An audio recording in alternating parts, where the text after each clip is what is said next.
Hey everybody, John M. here with Sober Speak, and the episode you are about to embark upon was originally released as episode number 4. It's entitled, Renee E., You Are Not in Kansas Anymore.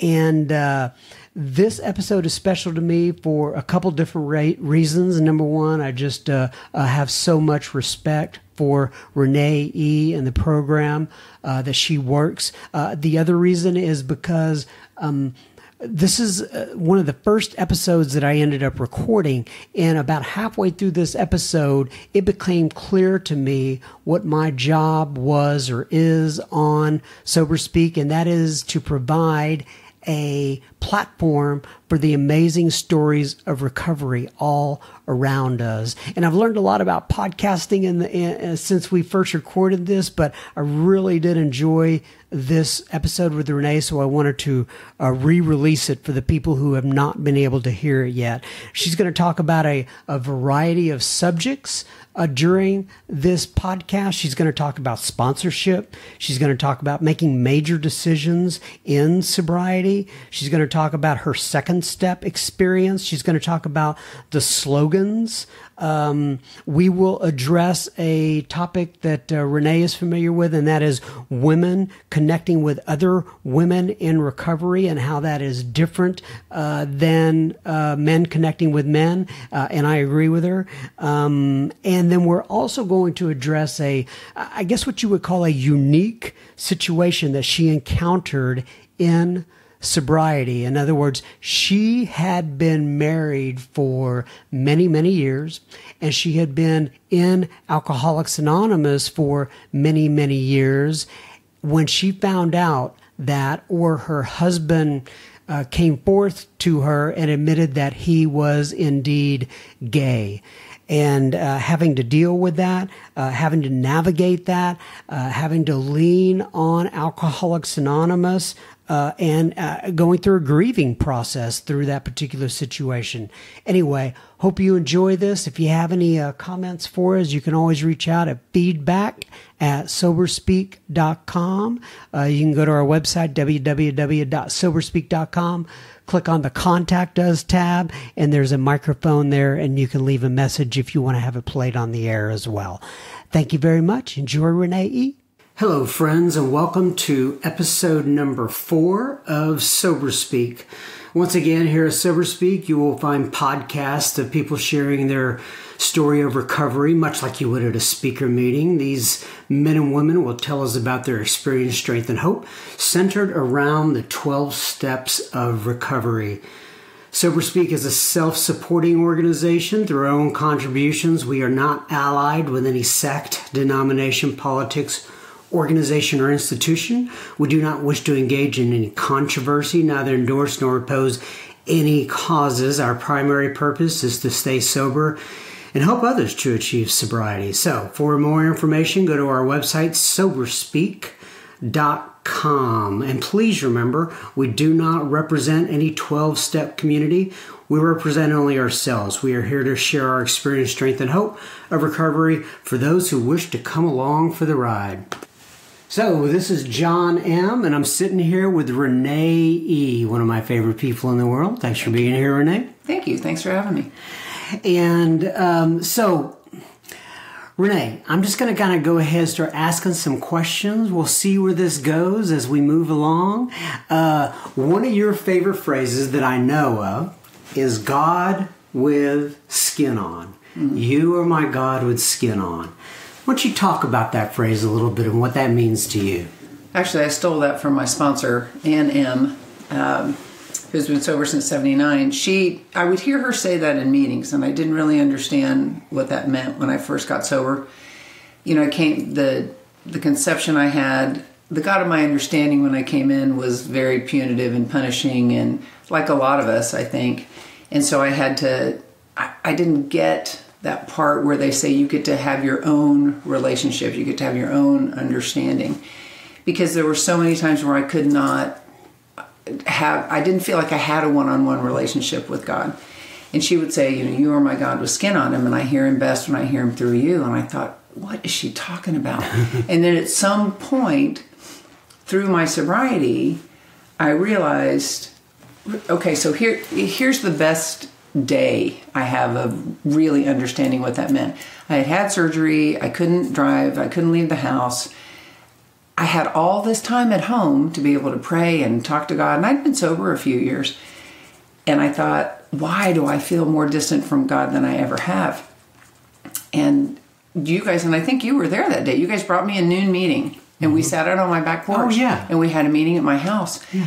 And as we had that moment of silence and said the serenity prayer, I thought, oh, here's God. Oh, this is what she means. That you people are my God with skin on him.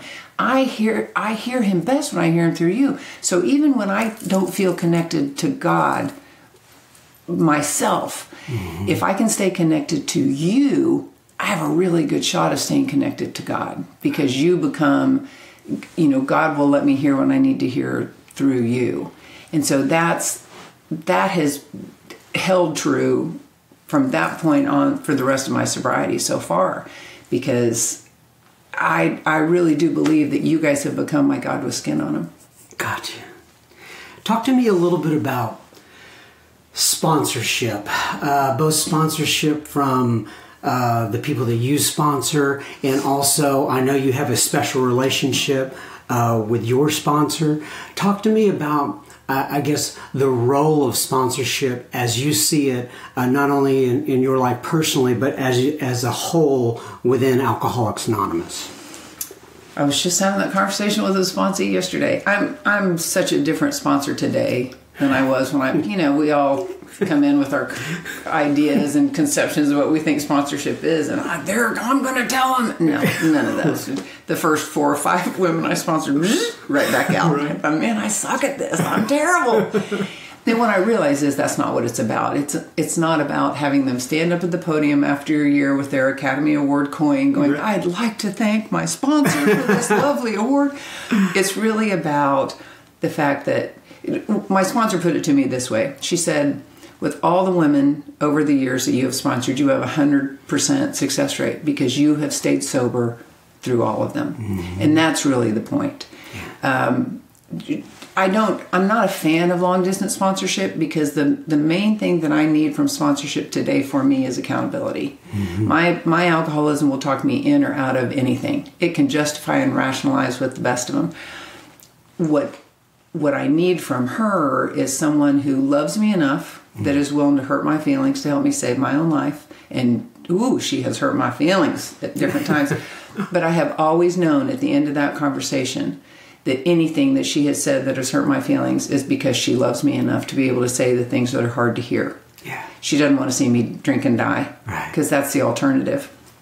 So she's willing to risk my relationship with her to help me save my own life, in spite of the cost to her. Yeah. And I think that's a pretty amazing sense of unconditional love.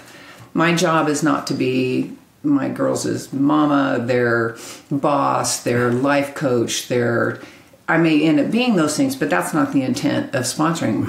My job as a sponsor is to share my experience, strength, and hope through my experience with the steps in Alcoholics Anonymous. Mm-hmm. Somebody who wants a different experience won't be a good fit for me, because there's lots of ways to do the steps, but this is my experience with them. If it's what you want, then great. If it's not, then I respect your decision to work with somebody else. And my sponsor got sober in 79.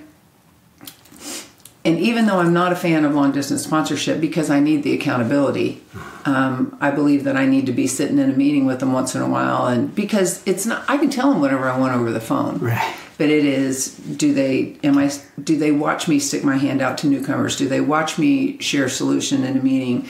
Are they, they're watching my actions, not my talking, because I could talk a good game, drinking or sober. But it's because she's my aunt also. Yeah. And I watched her change from this, what we called her Scary Aunt Annie when she was drinking. And then she changed in 79 and became my favorite relative. And I knew the only difference was she had started going to Alcoholics Anonymous and she didn't drink anymore. Gotcha. So at least when it was my turn, I knew where to go. She took me to my first meeting. She's the one that had recommended the outpatient treatment center that I ended up going to. And when I asked her about being, we were sitting at a table after the meeting going for coffee like we do. And she's going through the steps because I said, tell me the rules. What are the rules for this thing? And she said, I was so impressed that she could name all the steps. And she said, you need to get a sponsor. And I said, well, can you sponsor me? And she said, I can't sponsor you. I love you too much. I can't be objective enough to help you. That will get in the way. You need somebody that can be objective enough to help you. Well, that lasted about 2 years. Anyway, and that's another story. But I knew enough to be dangerous to myself, and that whole thing changed. But when we moved to Texas, I said, "Are you going to?" And tell people where you're from. I'm from Kansas. Originally, right. I got sober in Kansas. Lived there my whole life. We moved to Texas in '96, and I said, "Do I need to find a new sponsor down there?" And she said, "Let's try this." She said, "Because we have this built-in blood accountability, we're the only two in our families on either side that are sober and in the program, and blood-wise. And so how awkward it would be if one of us went out. Family reunions would be totally screwed up for both of us." But she said, if you will make a commitment to get eyeball to eyeball to me at least, if you will come back to Kansas at least every other month and do what I ask you to do, I need to hear from you once a week, X amount of meetings, whatever, then we'll try it. But I would get a backup sponsor down there. I would develop a relationship with a woman that if something happens and this doesn't work, you know immediately where you're going. Because the worst thing that I can do is not be accountable as an alcoholic. Well, one of the worst things. And that was in 96. And it's worked. But I've kept my end of the bargain, too, because I don't want to lose her as my sponsor. She knows me. She's known me since before I was born. Yeah. So that helped us cut through a lot of that stuff. Yeah. Right? Family-wise. So... Very interesting. Yeah, I don't know if I've ever known anybody within Alcoholics Anonymous that had an aunt as their sponsor. But it just goes to show you that different things work for different people, and there's no cookie cutter way for all this to come about. Well, let's talk about that a little bit. So you've had a lot of experience with seeing people come into the program, and everybody seems to have a different way of finding their relationship with their God and finding this recovery. And some are even agnostic and an atheist, right? And maybe it's not about a relationship with God. So tell me what you see that works, and talk about the differences with the various people within the 12-step program, Alcoholics Anonymous, and how you see them recover. I think the most important thing that I have seen, I don't care if your higher power is a whatever, fill in the blank. I think the most important thing with believing in a higher power or whatever your God looks like, that's the coolest thing about our program, is that you get to choose that. And it says it's inherent. That concept of God is inherent in every man, woman, and child. The most important piece of that whole thing is that you believe there's something bigger than you. Right. That there is a God or a spirit or whatever you want to call it. Don't get caught up in the semantics. And it's just not you. If you can go there, some people get real offended if they say, well, mine was a Coke machine, I don't care. What I've learned in the rooms of Alcoholics Anonymous is I don't get to judge that. If it is what they need to believe in that helps them stay sober, to believe that they are not in charge that particular day, knock yourself out. Right. It's not, I just have to worry about my relationship with my higher power, whom I choose to call God today. I missed a really important piece of that, the step that says, turn my life and my will over to the care of God. I missed that word for several years. I thought, well, I don't want to turn my life and my will over, because then I'm going to have to go be a missionary in Africa. Right. And what if I don't want to be a missionary in Africa? And isn't that what you do? And the whole Mother Teresa thing. And what I realized later is, if that's God's will, then I will want to be a missionary. Right. But then none of that happened anyway. Yeah. It's over to the care of God, that somebody loves me so unconditionally that they want the best for me. And I can't do that by myself. But you guys are the ones that showed me that God was skin on him concept. Because you loved me unconditionally. I believe that it really was possible for a God of my understanding to love me unconditionally first. But I had to learn to trust you before I could trust that. I had to have you love me unconditionally before I could love myself enough to believe I was capable of being loved unconditionally by God. Right. So it started with you guys. Right. One more time. There's so much meat in here. I can't even explain it, Renee. This is fantastic. I love it. Talk about your experience. And I have all these notes right here that I wanted to ask you. But then as you say different things, I go, well, wait a sec. I want to know about this. I want to know about that. Talk about your experience in coming to believe that a power greater than yourself could restore you to sanity. In other words, just take that second step and talk about your experience that brought you where you are today and how you went about that on the front end. My dad was an alcoholic, and he's not the reason why I'm an alcoholic. My mother comes from a long line of alcoholics. She is not one of us, but genetics were stacked against me from an early age.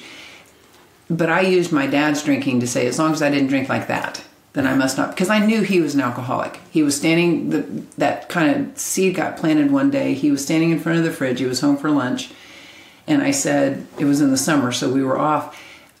And he was standing there in front of the fridge, just looking in the fridge. And I said, what are you doing? He goes, well, there's nothing in here to drink. And I said, what do you mean? There's a whole case of beer in there. And he said, yeah, I don't think I could have just one. And something in my brain went, because he would drink every day until he passed out. And I would make sure he got up the next morning and got to work and all that. So I knew, as long as my drinking didn't look like that, then I must not be alcoholic. Mm-hmm. So I held that as the standard for a long time. Mm-hmm. So when I finally, when everything blew up, the day I swung my legs over the side of the bed and thought, there was always big. I'd had big before, but I'd never had too big because I could always handle it, right? That second part of the first step, I could always manage it. And it just felt unmanageable. It all looked really good. I still had my marriage, my kids, my job, but my insides were totally unmanageable. And I came into the rooms of Alcoholics Anonymous, and you guys were talking to me about, you need to do this, you need to do this, and the whole God. And I said, I remember saying to somebody, I'm glad that whole God thing works for you, but I believed in God. I just didn't believe God believed in me. That I didn't do it right. We were CEOs, Christmas and Easter only. Right. You guys were getting an A in the God thing, and I was getting an F. And there was no way that he was going to waste his time with me. Yeah. Right? I didn't pray right. I didn't do it right. And again, but what it came back around to is, you kept telling me to keep coming back. You kept hugging me. You remembered my name. You told my story when you opened your mouth in a meeting and would share. And I thought, holy crap, nobody had ever done that. I couldn't afford to tell anybody what was happening in my head. It was too terrifying. But when you guys said it, and I thought, oh my gosh, somebody else. I am not alone. And then you would start talking about your relationship with God, and you would start talking about how you got there. Right. I could learn from that and start practicing it because I trusted you enough in it. So I just held on to your God for a long time. Right. Until I could have one of my own. Right. That makes sense. Talk to me a little bit about your big, beautiful family. I know you have a beautiful family and everything. Just tell us about your kids and everything else you want to talk about. My daughter was 2 and my son was 1, and I was pregnant with my 3rd when I got sober. Yeah. We'd been married for 2 years. My poor husband, all the signs were there before we got married, he would say, you're obnoxious when you drink. And I'd say, no, I'm not. I'm helping people. I'm just telling what they need to know. It's like you're emotionally gutting them is what you're doing. And so, okay. But he's not an alcoholic, was not an alcoholic. So after I had gotten sober, because we separated twice during those 2 years, while I was trying to get sober, once when I was going through outpatient treatment, and then I moved back in right before the baby was born, but nothing had really changed. And then the second time we separated, we started seeing a true marriage counselor, which made a huge difference. Mm-hmm. As I was working the steps, but he was also willing to change, kind of work the steps via proxy, which doesn't always happen. When one person gets sober, the other person isn't always willing to change too. That made a huge difference. And then I wanted to have a baby sober. What would that be like? So we had our fourth. So you had your fourth. So I have a girl and 3 boys, all of whom have never seen me drink, which I will be forever grateful for so far. About 10 years ago. So one thing I forgot to ask you at the beginning of this, and I usually have people just say it just to kind of qualify them and just to let people know that sobriety is possible. Your sobriety date is what again? November 16th, 1991. November of 1991. Right. It's a long time, Renee, right? Sometimes feels just like yesterday. Yeah. That's a long time, and that's great. All right, so and you said about 10 years after I interrupted you. About 10 years ago, something was wrong in our marriage, and I didn't know what it was. You could feel an elephant in the room, but nobody knew. I mean, we were still happy, our kids were fine, but something was wrong. And I didn't know what else to do except throw myself in Alcoholics Anonymous more. So eventually, we had kind of a come to Jesus in a parking lot one night waiting for one of our kids to get out of basketball. And I said, I don't know what's wrong, but we may have to go to counseling to figure it out because you guys have taught me I can't stay in the problem. I have to get in the solution. Right. No matter what it is, I've got to stay in solution. And he just started crying. And I said, what's the matter? And he said, I'm gay. And it was the first time he had ever said that out loud in his life. And I said, I think I know that. And he said, well, then why didn't you tell me? And I said, what's my story to tell? And I wasn't ever going to talk about that from the podium, but I was having dinner with a sponsee. This must have been shortly after that had happened. Because I was terrified. I mean, then what? Your life gets blown up, then what? What do you do? And it was the fear of the unknown. Thank God I was sober. Thank God I had a solid program of recovery to ground me and people around me to ground me. And so she and I are having dinner. And how long had you been married at this time? I'm sorry. 20 years. 20 years. And I said, I'm not going to... She said, are you going to talk about that from the podium? And I said, no. She's like, why not? And I said, why would I? And she said, because people need to know that bad stuff can happen in sobriety and you don't have to drink over it. Right. So I said, to tell you what, I'll pray about it. And if God wants that story to come out, it will come out. And it came out. I just outed him in front of everyone. And I said, okay, people, this is how Alcoholics Anonymous works. If this shows up in a newspaper somewhere, I'm going to know where it came from. And that's not what we do. But amazingly, because there's parts of my story my children have never heard, none of that has ever come back to bite me, ever, in a negative way. It's done nothing but good, which tells me it's God-driven. It has to be. God always uses the hard stuff for good. I go back to what it says on page 449, 417 now, in the 4th edition. Nothing, absolutely nothing happens in God's world by mistake. Now, for me, that doesn't mean that God causes the bad stuff to happen. I heard a really good explanation to that once. It's that God knows we're fallible human beings. Right. God knows the biology is going to go bad. That's part of that whole free will. God had to, wipe his hands and go, okay, this is what you want. Then I'm not going to be able to interfere all the time. So it's not a surprise to him when that stuff happens. But what I was taught was, if I can find the good, I can find God. God is always in the good. If I can find some gratitude in it. So here's the gratitude that came out of what could have been a really awful situation in my marriage. He is still my best friend today. He was then, he still is today. He didn't want to be gay any more than I wanted to be alcoholic. I believe it's a wiring deal, right? Better another man than another woman. Another woman's personal, right? That could have been really bad. Another man, I cannot compete with that. So, because I had spent 20 years thinking it was me, right? So, all right. Well, so it wasn't me. I had the wrong equipment. Good to know. So, we have been able to work through that with grace and dignity and still stay on the same team as parents, raise our children together. At the end of the day, we started this deal as a family, and we are an even stronger family today. My kids have a different sense of open-mindedness and not judging and acceptance that they would have never had otherwise. So we've had to find the good in it, and it's made us stronger as a family. It forced us to have really difficult conversations. I've had to grieve a marriage that I won't ever get to have, that I wouldn't have had.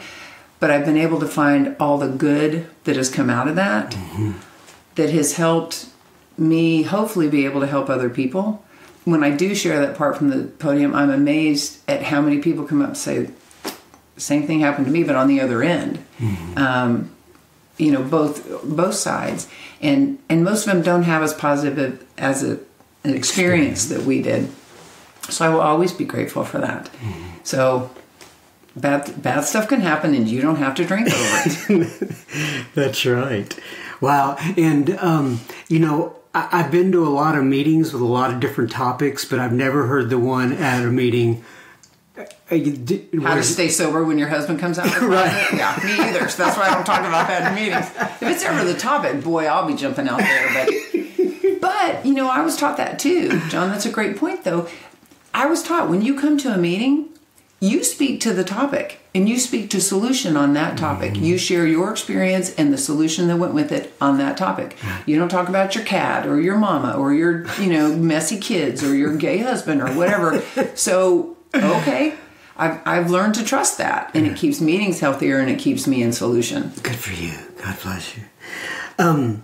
Talk about a little bit about, are there any particular slogans within the program of Alcoholics Anonymous, within the recovery world, that kind of stand out for you? You know, so like first things first or one day at a time. Is there anything that kind of stands out for you that has been kind of a crutch for you as you've been through sobriety?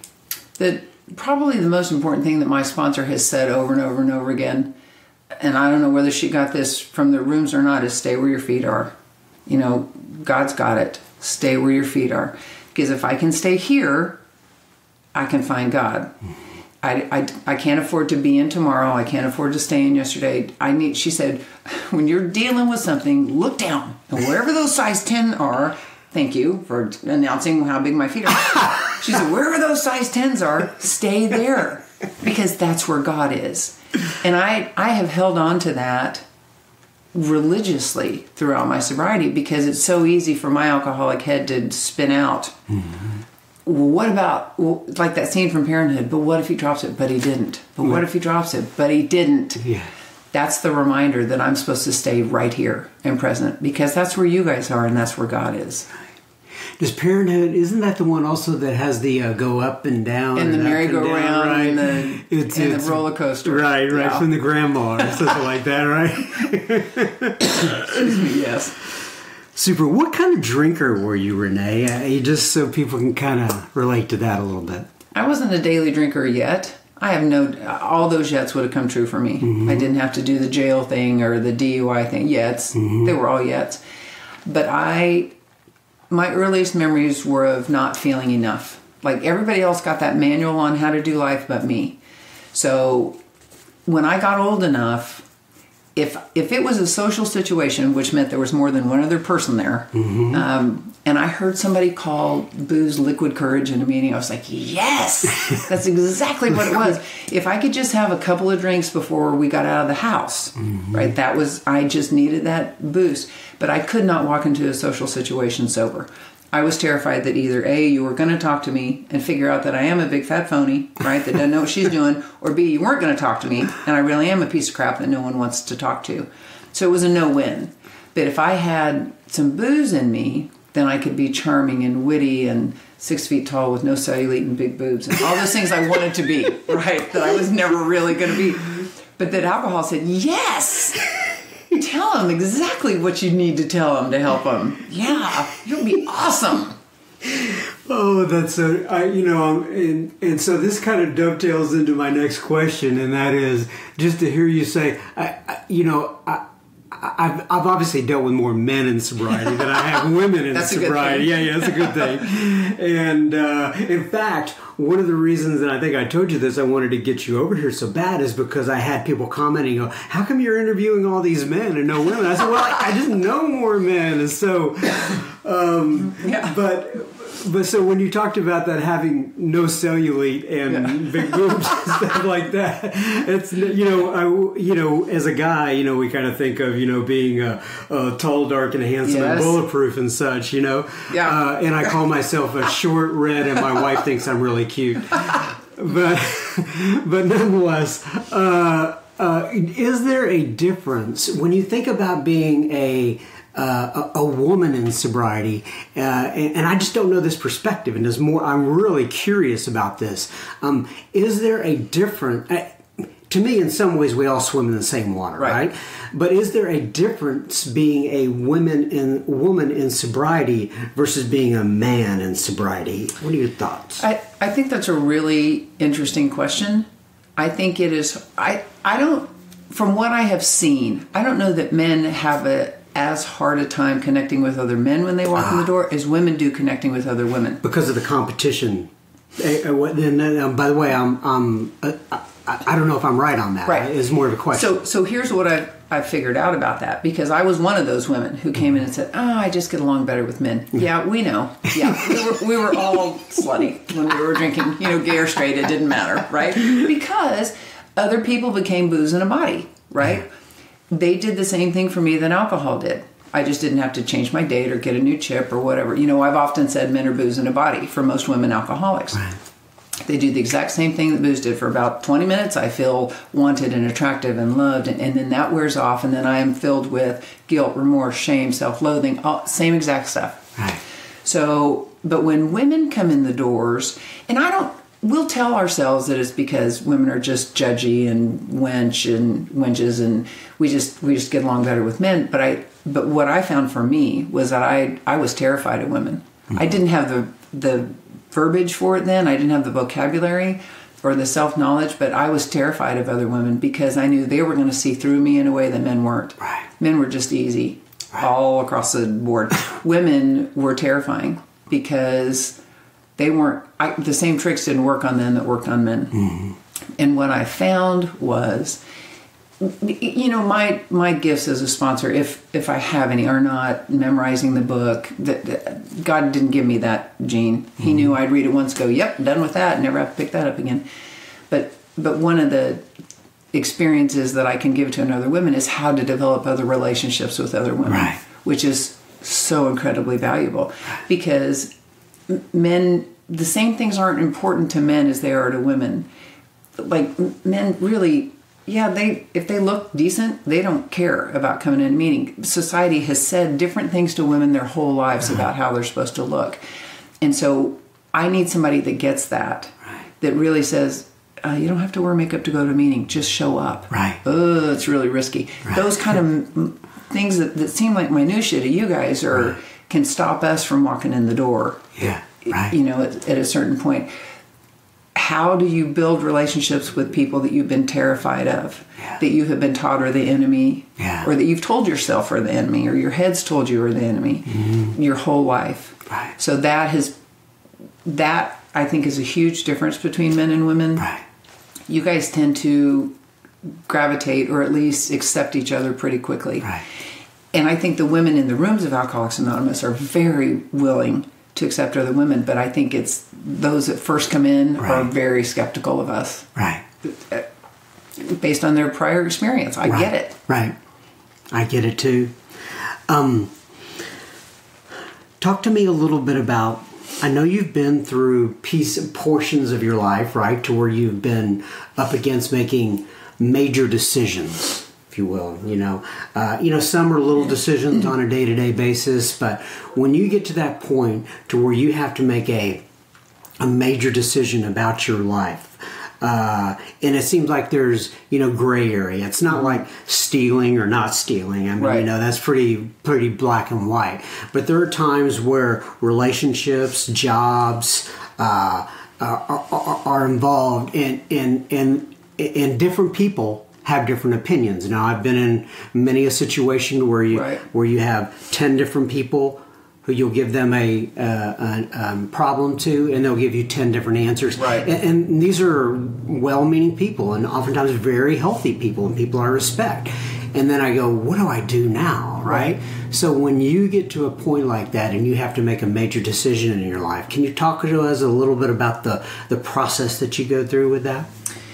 Well, I just went back to work actually last year after being a stay-at-home mom for 20 years. Wow. I mean, I had been in an elected position which allowed me to feel like I had a life, and I was still a vibrant member of society, but I was really torn between what do I do?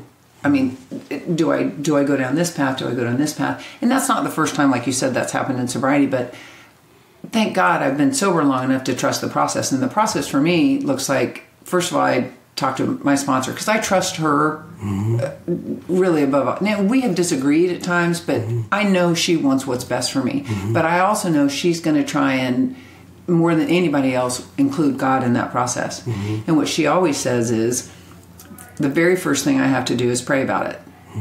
Because God speaks to me in my gut, but a lot of times my head is louder than my gut, depending on where I am in my program that particular day or week. Her point is, she's had me do writing pros and cons lists, that kind of stuff, when it's just not clear. What I know about God's will is, eventually it becomes clear if I can pause and not react on my feelings, if I can focus on facts and not feelings. Because facts are not judgmental, they just are. Right. My emotions tend to be judgmental and not objective. Right. Because I'm not using a clear lens when I look through a problem with emotions. But she'll say, when I was trying to decide, is this the job I'm supposed to take? She said, here's what I believe. If it's where God wants you and you are asking for God's will, if it is God's will, there won't be anything you can do to not end up in that job. Right. And if it is not God's will, there won't be anything you can do to end up in that job. Right. So she said, your job is to go until you hear stop. And God's stop isn't this is going to be a lot of work, I'm really going to have to do. No, God's stop is, I cannot get around it. I'm just hearing doors are shutting and and it's not going to happen. The most important piece of that is, I'm supposed to do the footwork and leave the results up to God. My problem is I want to control the results.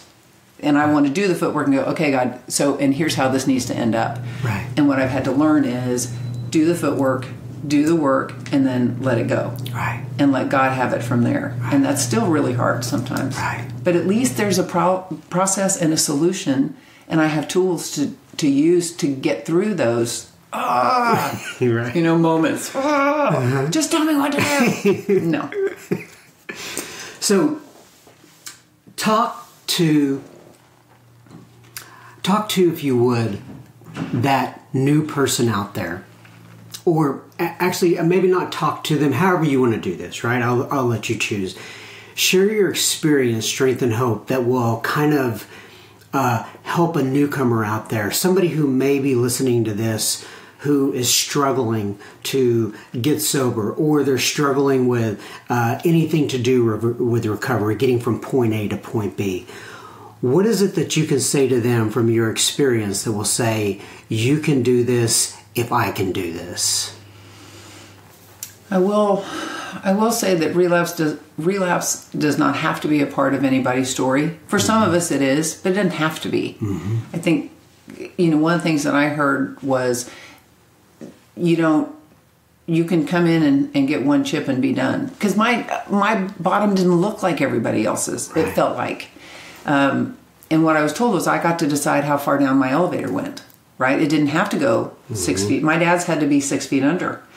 Mine got to stop, when I still had stuff. Right. Right? But the problem with that elevator is that it's like the elevator in The Shining, where it never really, I can go back to it anytime, and the door's open, there's those freaky twins that are like, red rum or whatever. But that elevator will never go back up, right? It only goes down. Yeah. And I was terrified of getting back on the elevator. And I remember calling in one day where I thought, nope, I'm not going to be able to do this. I'm in too much pain. This is too hard. I wanted to drink. And I was not a daily drinker. So what I know now is that just meant I was feeling stuff that I didn't want to be feeling, right? And I just wanted it to go away. And she said, get on your knees and ask God to help you get through the next 10 minutes. 10 minutes. I couldn't do 24 hours. That was way too long. Right. do 10 minutes. Okay, so I'd do that, and then I could get through 10 minutes, and then I could stretch it out to 20 minutes, then I could stretch it out to 30 minutes. Then pretty soon it was only an hour before the next meeting, and I'd just keep, rinse, repeat over and over again. Mm-hmm. I didn't know that was possible. I thought when I came in and you said, I'm never going to be able to drink again, and you would say, hold up, how about you just try and finish today sober? Right. We can do anything for 10 minutes at a time. I can do anything for 10 minutes at a time. 24 hours seem like too long, right. But I can do 10 minutes at a time. So even if it was, she'd say, okay, now go empty the dishes out of the dishwasher and look, okay, go do a load of laundry. Did you make your bed this morning? Have you vacuumed? I mean, all that stuff that sounds so stupid, mm-hmm. But my brain was so loud, mm-hmm. And I didn't have any other choice I didn't know how to fill up my time with anything other than escape. Mm-hmm. So she would give me things to do. All right, you call this person at this time, and the phone does weigh 50 pounds. Mm-hmm. It sometimes it still feels that way. But you people were the only ones that got me. That you got it. Mm-hmm. I'd say, I'm just having a bad day. And you'd say, yep. Mm-hmm. So tell me about it. And you just let me bleh. And you didn't try and fix it. But you, even though I didn't recognize at the time, you were giving me a solution. Mm-hmm. And giving me tools to pick up that I didn't know existed. Because alcoholism was the only tool I had. It is possible to come in and stay. You don't have to do it forever. It just has to be a little bit at a time. Just literally, when it feels like too much, you look down, you stay where your size 10s are or whatever, and you just stay there in those for that day. Yeah. And just try not to drink that day. Because we'll be there whenever you get back. And if relapse ends up being part of your story, we'll still be there when you get back. Right. Because as long as you can keep walking in the door, there's hope. Mm-hmm. All that stuff may be what's necessary for you to be able to come in and stay. I get it. But if we can do it, you can do it. Right. This has been magical for me, Renee. I'm going to go back and listen to this myself more than once, I'm sure. I'm going to be traveling this week, and I know I'm going to go back and listen to it. So, I've still been kind of thinking about how to end up these little interview sessions. I think today I'm going to try a new one with you, if you will join in with me. Let's go ahead and do what we would do did I just say doo-doo? Anyway. I teach middle school. We'd be laughing by now. Let's just go ahead and do the Lord's Prayer. We'll go ahead and do it together, all right? Be awesome, yeah.